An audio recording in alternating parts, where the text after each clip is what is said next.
my home, so it was wonderful. What was it like for you watching this? When was the last time you saw the film? It was really intense. You know, I mean, I had so many thoughts. I have an association with everybody in that film, then and afterwards, and some of them have passed on, and it's just so, you know, really the mantra of the movie is live till you drop. You know, just go ahead, make as many mistakes as you can, just keep going. Life is incredibly beautiful, wonderful, and brief, and grab as much of it as you can, you know, and enjoy it, and get a kick out of it, and laugh about it. Laugh about death, because it's everywhere. That's, you know, that's definitely part of it. It's also just so lovely that these people who, some of them passed away, some of them haven't, none of them are the age that they were, and to have captured the beauty of youth and vivacity while it was there to be captured, which is the magic of movies in general. Yeah. I want to go back a little bit. You know, you mentioned sort of the message of the movie that you take from it now, but when you first started writing it, what was the inspiration, the intention behind the initial screenplay? Well, you know, I for the first time in my life, I had an apartment that I wasn't sharing with anybody. And I got this apartment on 177th in Fort Washington, and that was not a good neighborhood at that time. But it had 8 windows facing north. The husband and wife had lived there, had both been painters, and they passed away in that apartment. I happened to be walking by not long after that and asked if there was any apartments available, and the superintendent said, yeah, there's that. And so I moved up there, and I felt there's spirit there, you know, because northern light is a very steady, special light that painters know. And I felt like my life was just starting and filled with promise, and at the same time could end at any moment. And I wanted to write about the excitement I felt to be alive and to have all those possibilities right there in front of me. And I was dating. And the women that I was dating were in their 30s, and many of them were reaching a crisis conversation that they would have with me about what they wanted from life, and that they've been waiting for the right guy, and the right guy hadn't come along. And what if the right guy never came along? And was I the right guy? And I thought, wow, it's really, you know, that's a compelling moment in life. And then if you go ahead, and I know many people who did this, you marry somebody because the right guy didn't come along, or the right woman didn't come along, and then they come along. And now what, you know? And the truth is, you know, if that happens, you gotta go with it, you know? You gotta throw the hand grenade, blow everything up, and go with it. But, you know, talk to a therapist. I mean, you were talking about your apartment, and it is such a New York movie, and I was wondering sort of how, you know, obviously some of that is Norman Jewison's photography and the way it's, but like when you were writing, how did you think of New York sort of playing into the story and playing into the romance and the morbidity and all of that? Well, you know, I mentioned earlier my superintendent in that building, and there's a guy named Ralph, and at one time I had a plumbing problem, and he came up, and he was clearly devastated with the hangover. And he had like a cup of coffee in each hand, and he walked right past me like a ghost, opened the window in my kitchen, stuck his head out and screamed, "I'm alive!" And I was like, there's no place else on earth I'd rather be. And I had, you know, the apartment was in bad shape, and it had like cracks in the walls, and it had a couple of holes, it had cracks in the windows. And he would say, because he really liked me, he said, you know, I'm gonna fix that. And I'm like, do not touch that. That is beautiful. want this exactly the way it is. It's a gift that I'll never get again. And that kind of feeling of bohemian delight with the incredible traffic noise that was going under constantly. And it was dangerous. I had to get up every night several times. You'd hear a noise, and I was on a balcony, a fire escape, and there was no gate or anything. And people were getting murdered all the time.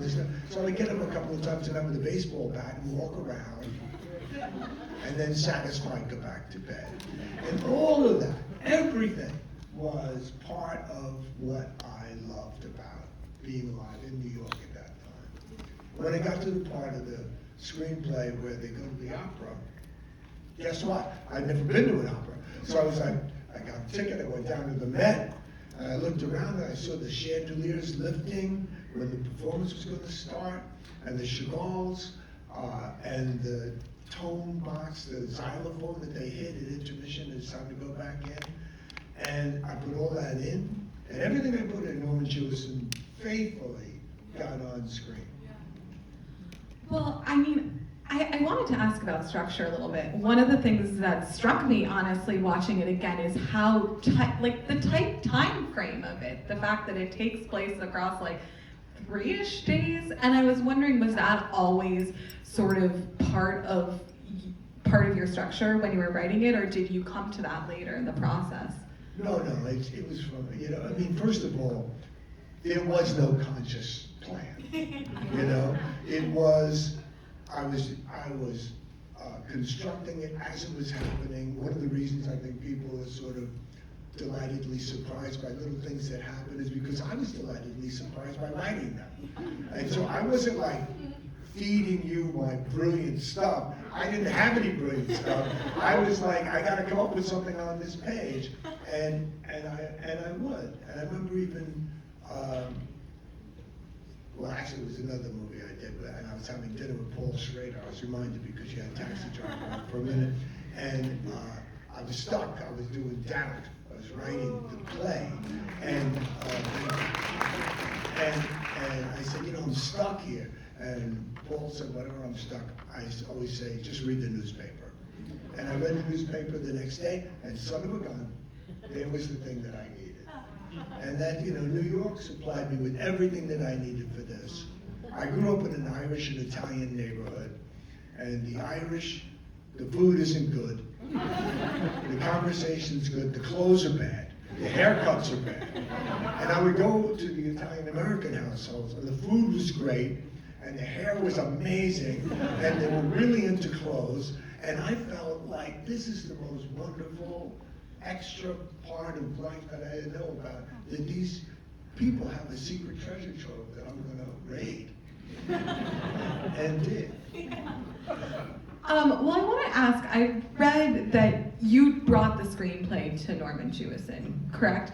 I mean, what was that process like for you, sort of bringing it to him? Well, I wrote the Moonstruck on speculation. In other words, I just wrote it. I didn't write it any.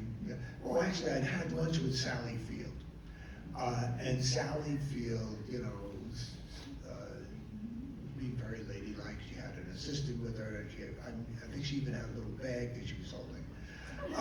And she was about this and that, and I said, look, I'll write something. I'll write a movie for you, but you can't pay me. And if you like it, then we'll go into business. And if you don't worry about it. And I wrote Moonstruck, and I said, you dye your hair, you put in a gold tooth, and you're going to get an Academy Award.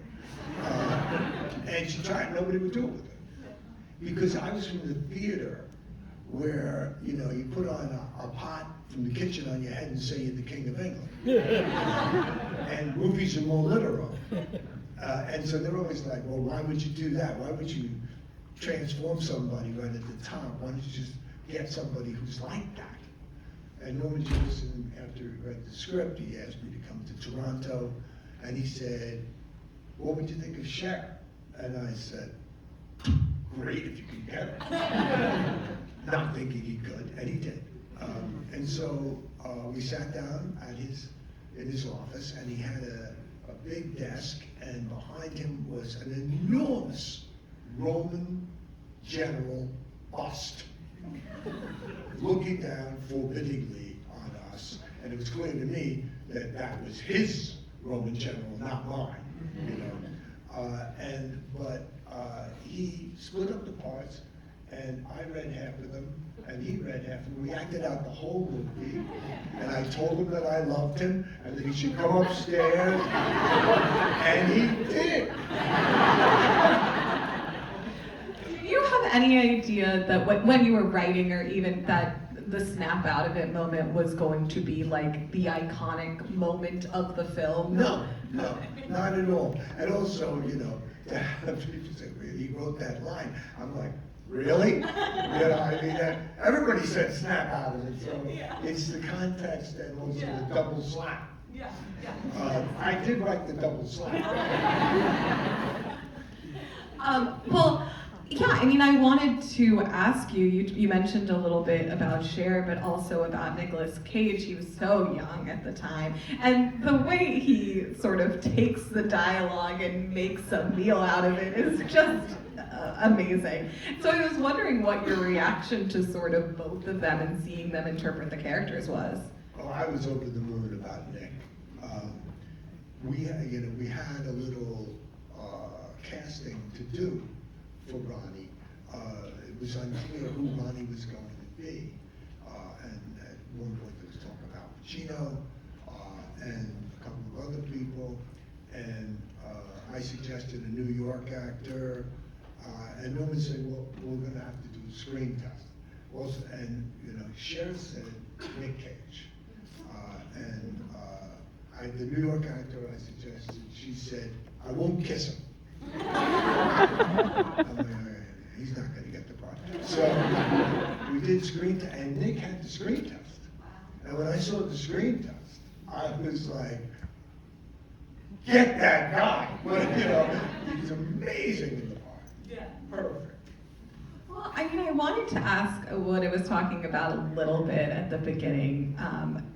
You know, this mix of the operatic love story and, you know, the sort of cynicism and reality of the, you know, people's and women's places in life, especially espoused by Rose in that scene with John Mahoney, which is just so wonderful. Can you talk a little bit about sort of how you wanted to balance all these moments between Ronnie and Loretta and Rose and her sort of crisis? Well, every scene is to get me out of the last scene.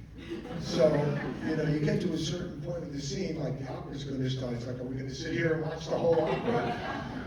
And, you know, so you got to go somewhere else. And which is, you know, one of the real joys of screenwriting is that you so easily can go somewhere else. You know, in theater, it's harder. I've done a tremendous amount of theater. And, you know, when you change the scene, they got to build furniture. It takes, and once you're in a scene, the idea of like having a scene where you just say this one thing and then you're in the next, well, that gets old fast in theater. You want to, once you're in a place, you want to like set up shop there for a while. So the energy of storytelling in film is different and easier in that way because you can always call the posse to come in and save you with a new scene. Can you talk a little bit about the origin of Cosmo's Moon and where and when that came to you? Well, I remember one time I was staying in somebody else's apartment. They'd gone away somewhere, and I didn't live anywhere, and so I was just crashing in other people's homes.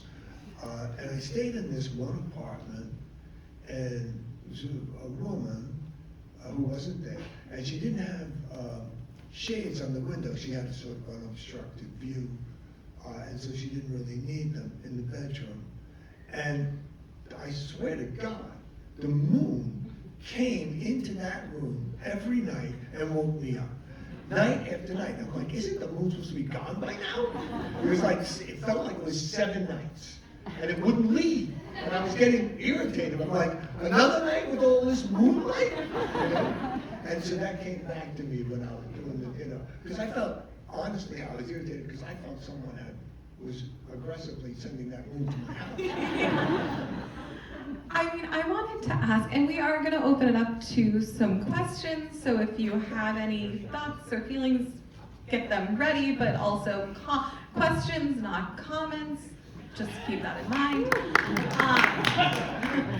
Do you, I mean, like, what has, I guess, this movie meant to you? Obviously, you've had such a storied career, but what has Moonstruck meant to you over time? And sort of, how have you felt sort of the reaction to this film change or evolve? Or, you know, I know you felt the love for it in this room, but what has it been like? Look, I mean, I just sat here and really enjoyed it. And, you know, it's been a long time.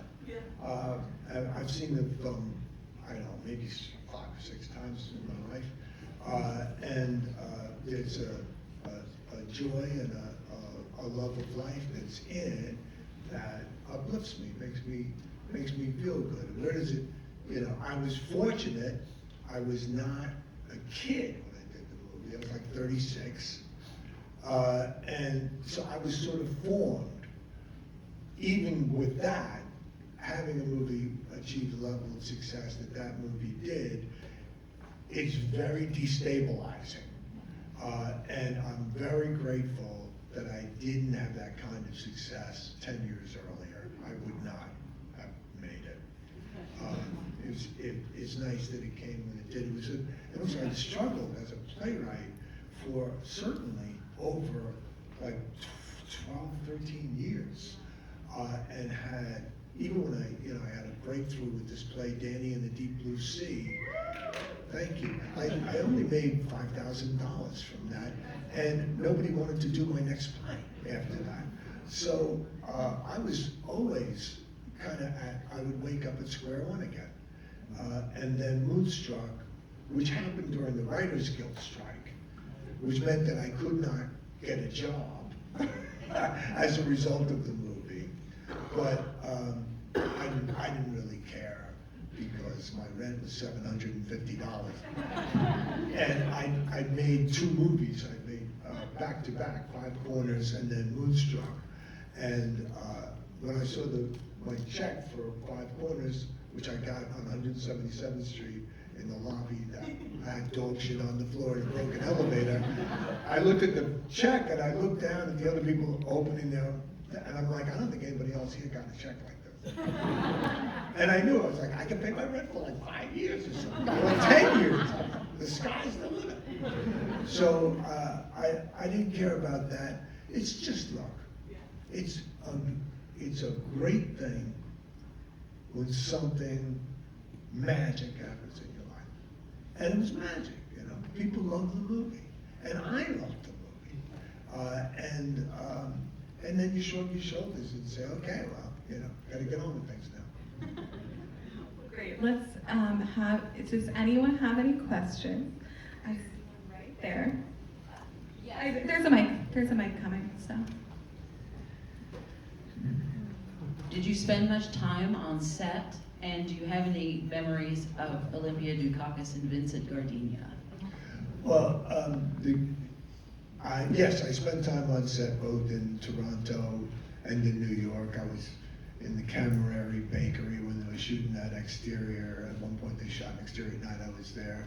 When they shot the scene with, the big scene with Nick and her outside his apartment, I was certainly there. I was in Toronto when they shot the Grand Ticino stuff, and Norman asked if I wanted to be one of the customers.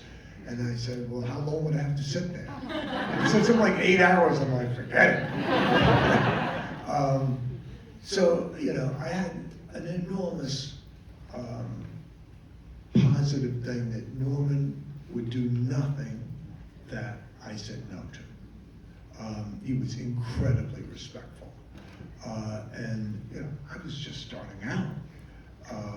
And he really honored, you know, the stage directions in the script have like physical business. I have a recipe for what she's cooking for breakfast. He did every single thing. Bless his heart. What was the second half of the question? Just memories of Olympia Dukakis and Vincent Well, Olympia Gardenia. was, I knew Olympia after that, and in fact hosted, so they honored her. We did like 2 or 3 things like that, and she was just an incredibly lively person who loved theater. And but I remember the premiere of the film was at the Museum of Modern Art, and there was a party afterwards at some big restaurant bar kind of thing, and in New York. And I was at it because I had brought my parents, and I remember the head of the studio was at this table, and the place was like jumping. There was all these people, you know, and my mother and father were there, and they weren't kids. And I walked in, and I looked around, and the only people I knew that was sitting down was the head of the studio. So I said, "Get out of there. My mother's got to sit." So he got up, Alan Ladd Jr., and Jay Cantor, his right-hand guy, and abandoned the table in favor of my parents. And while I was sitting there with them, Olympia came in with Julie Bavasso. And Julie Bavasso was a maniac. And they were kind of clutching each other because you could see in their body language, they realized something was happening that was beyond their expectations. And so that was kind of great to see. They kind of looked like 2 little girls holding on to each other in a scary place. We have time for about 1 or 2 more. I see right over there. And then you can go after. But yes, you have the microphone, and then. Oh, okay. You kind of already answered it, but I was going to ask, what's the most important thing that Norman Jewison really added to your screenplay to help the story? Joy. Norman was having the time of his life. Norman blew takes that Cher was very proud of, busting out laughing. She was yelling at him, "Stop laughing, I'm trying to work." So he was a thrill. He was, he was an old pirate, and talk like this, and they were having trouble getting the rights to That's Amore, so he picked up the phone and he said, "Dean, I need the rights to That's Amore. Can you arrange this for me?" He said, "Well, sure thing." So, and he had that kind of reach, he knew everybody. Cher said to him, when he offered the part to her, she said, "Well, just, so everything's on the table, some people say I'm a little difficult to work with." And Norman said, "Are you more difficult than Judy Garland?"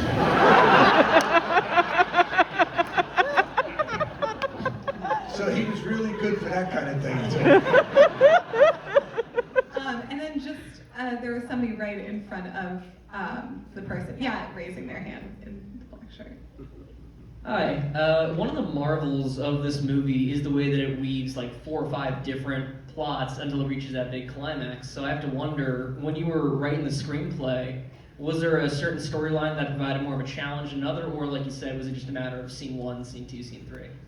Well, I did my first 3 screenplays, which got made in the order that I wrote them, all had that. They all were multiple plot lines that would then come together at the end. 5 Corners, there's a lot of plot lines, and they all come together at the end. And I had never written this movie before that, and so when I was writing it, I was outlining about 3 scenes in advance. I would just write, they go to the bowling alley. The guy shoots a bow and arrow. And then I would, when I would get to it, I would actually write the scene. And at the end, when all the stories came together and it worked out, I burst into tears. I was just so relieved and happy. And Moonstruck followed a similar vein. That scene at the table is the culmination of many plots coming together. And then the third movie I did was a movie called The January Man, which there was the Writers Guild strike was firmly on that I couldn't be there, and they cut 45 minutes out of the movie, so God only knows what it would have been if it had been, you know, on screen the way that it was intended. And then I moved on from that structure to other structures, and that was okay too. But it's a high wire act when you're doing that many stories at the same time, but a kind of thrilling one. Well, thank you all so much for being here. Thank you. Thank you.